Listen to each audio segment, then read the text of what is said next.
Hello po, good morning. Tayo po ipipitas ng palaya. Ito pong bago-bagong palaya. Ang ganda po ng usbong.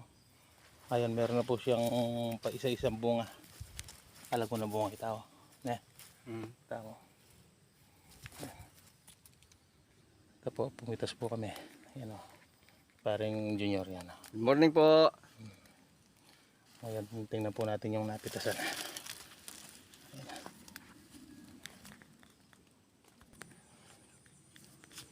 Ito po, parang kailan lang. Nakakatawa rin. Kahit pagod.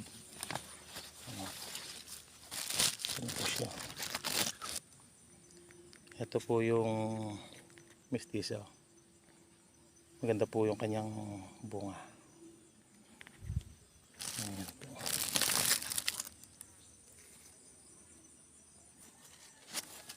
Ito po ang pangalawang harvest. Ayan. Napitasan po ito dito sa paunang konti ng araw. Kundi na hirapan sa sa init, medyo mapwersa na sana. Ito po yung mga bago-bago pa lang. Ayan.